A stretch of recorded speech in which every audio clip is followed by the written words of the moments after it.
So hello everyone, कैसे हैं आप सभी लोग। आज का जो ये वीडियो है इसमें हम देखने वाले हैं कि तेजपुर यूनिवर्सिटी में फॉर द सेशन 2024 सीयूईटी के थ्रू कौन कौन से यूजी प्रोग्राम्स में एडमिशन इनटेक होने वाली हैं और उन कोर्सेज़ के लिए कौन कौन से सब्जेक्ट कॉम्बिनेशन जो है वो आपको सीयूईटी में होनी चाहिए और किस तरह से जो है आपकी मेरिट लिस्ट बनाई जाएगी for taking admissions in different UG programs for 2024 itself.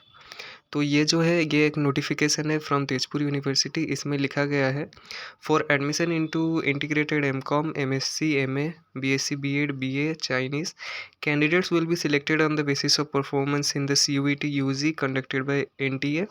तो बेसिक सी चीज़ है, सीयूईटी के थ्रू आपकी मेरिट लिस्ट बनाई जाने वाली है। इसमें आपकी क्लास 12 की मार्क्स कंसिडर नहीं की जाएगी। जस्ट उसको आप एलिजिबिलिटी क्राइटेरिया जो है उसको आपको मीट करनी होगी, बाकी उससे मेरिट लिस्ट में उसका कोई लेना देना नहीं है। Second, candidates would apply with CUET UG registration in the first phase and in the second phase with the CUET UG score. अभी जो है फ़िलहाल तो आपकी सीयूईटी की रिज़ल्ट नहीं आई है, फिर भी आपको तेजपुर यूनिवर्सिटी के वेबसाइट पर जाकर admission through CUET for UG program के सेक्शन के अंदर जाकर आपको रजिस्ट्रेशन करनी होगी। रजिस्ट्रेशन करने के बाद आपको कोर्सेज सिलेक्ट करनी होगी, कौन कौन से कोर्सेज के लिए आप अप्लाई कर रहे हैं फॉर टेकिंग एडमिशन। और सेकेंड फेज़ में जब आपकी रिज़ल्ट आ जाएगी, यानी कि CUET result would be declared by NTA, उस टाइम पे जो है आपको अपनी मार्क्स को अपडेट करनी होगी वाया द डिक्लेरेशन। तो ये सभी कोर्सेज जो हैं ये सब अवेलेबल हैं इन तेजपुर यूनिवर्सिटी। फर्स्ट आप देख सकते हैं इंटीग्रेटेड एमएससी इन केमिस्ट्री, और ये तो आपको मालूम ही होगा 4+1 ईयर प्रोग्राम होने वाला है, नॉट 3+2 न्यू एनईपी के अकॉर्डिंग। और यहाँ पर सब्जेक्ट कॉम्बिनेशन आपको इंग्लिश और केमिस्ट्री ज़रूरी है इन योर सीयूईटी पेपर। और एलिजिबिलिटी जो है 60% aggregate marks in chemistry physics and mathematics. ये जो है टोटल परसेंटेज नहीं है, ये एग्रीगेट मार्क्स है of physics chemistry and mathematics for MSc in chemistry. MSc यानी कि BSc plus MSc total integrated program आपको अभी फ़िलहाल इसी से मिल जाने वाला है। सेकेंड जो है एमएससी इन लाइफ साइंसेस, इसमें फिजिक्स केमिस्ट्री एंड और mathematics plus biology as a compulsory subject, यानी कि फिजिक्स केमिस्ट्री बायोलॉजी कंपलसरी है और मैथमेटिक्स हो या ना हो तो भी चलेगा for MSc in life sciences. Third जो है एमएससी इन मैथमेटिक्स, इसमें इंग्लिश और मैथमेटिक्स जो है इन योर सीयूईटी पेपर होनी ज़रूरी है, plus 60% aggregate marks in physics chemistry and mathematics. Similarly physics के लिए physics chemistry and mathematics. And for integrated MCom, यहाँ पर आपको English as a compulsory subject in your CUET paper होनी चाहिए, plus any one subject of accountancy economics business studies and mathematics. ये सब as a subject in your CUET paper होनी चाहिए। Eligibility है 60% aggregate marks in your core subjects wherever applicable. उसके बाद जो है इंटीग्रेटेड एमए इन इंग्लिश, इसके लिए English as a compulsory subject and general test, ये दोनों सब्जेक्ट आपके सीयूईटी में होनी चाहिए, प्लस 60% एग्रीगेट मार्क्स और equivalent grade point with general English as one of the compulsory subjects. 60% aggregate marks आपको ज़रूरी है इन 10+2 यानी कि class 12 with English as a compulsory subject.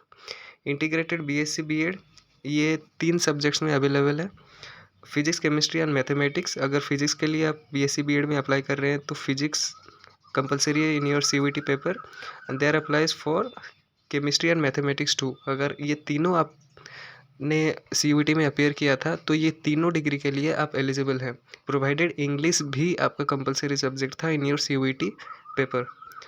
इसमें भी वही सेम 60% एग्रीगेट मार्क्स चाहिए और general English as a compulsory subject भी चाहिए for BSc BEd, integrated BSc BEd programme.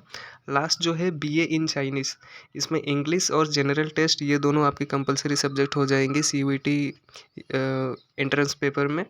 और इसमें जो है 45% एग्रीगेट मार्क्स आपकी ज़रूरी है। और यहाँ पर स्ट्रीम जो है वो ह्यूमैनिटीज़, कॉमर्स और साइंस कोई भी हो तो चलेगी। बाकी ऊपर के जो कोर्सेज थे उसमें स्ट्रीम जो है वो कॉरेस्पॉन्डिंगली मेंशन थी, जैसे कि एम कॉम में आपकी स्ट्रीम साइंस या कॉमर्स, ये दोनों के स्टूडेंट्स एलिजिबल हैं for applying M Com, integrated M Com degree in Tezpur University. आप इसको ध्यान में रख के अपनी रजिस्ट्रेशन कंप्लीट करें फॉर यूजी प्रोग्राम एडमिशन, अगर आप चाहते हैं for taking admission in Tezpur University. और सेकेंड फेज़ में आपको अपनी CUET की स्कोर जो है वो आने के बाद अपडेट करनी होगी वाया द डिक्लेरेशन। एंड यही था आज के इस वीडियो में। कोई क्वेरी बच जाती है तो आप कमेंट सेक्शन में लिख कर बताएं, और मोर डिटेल्ड इन्फॉर्मेशन चाहिए तो भी आप बताएं, मैं डिटेल में समझा दूँगा। और एक मेन बात जो छूट गया है, यहाँ पर आपकी मेरिट लिस्ट किस तरह से तैयार की जाएगी। मेरिट लिस्ट आपकी तैयार की जाएगी 20% of the marks you scored in English plus 80% of the marks you scored in your domain subject। For example आप BSc B.Ed इन फिजिक्स इसके लिए अप्लाई कर रहे हैं, तो 20% of the marks you achieve in English plus 80% of marks you achieve in physics, ये दोनों को प्लस करके जो एग्रीगेट मार्क आएगा, सपोज आपका 160 आता है आउट ऑफ 200, तो ये जो है आपकी कंसिडर की जाएगी for making the merit list. और अगर आप मुझसे एक सेफ स्कोर पूछें तो आपकी स्कोर जो है 160 के अराउंड रिवॉल्व करती है कैलकुलेट करने के बाद for making the merit list, then you are in a safe zone and आपकी चांसेस है कि आपकी मेरिट लिस्ट में नाम आ सकती है in the top columns of the merit list. तो यही था आज के इस वीडियो में, मिलते हैं नेक्स्ट वीडियो में, टिल देन।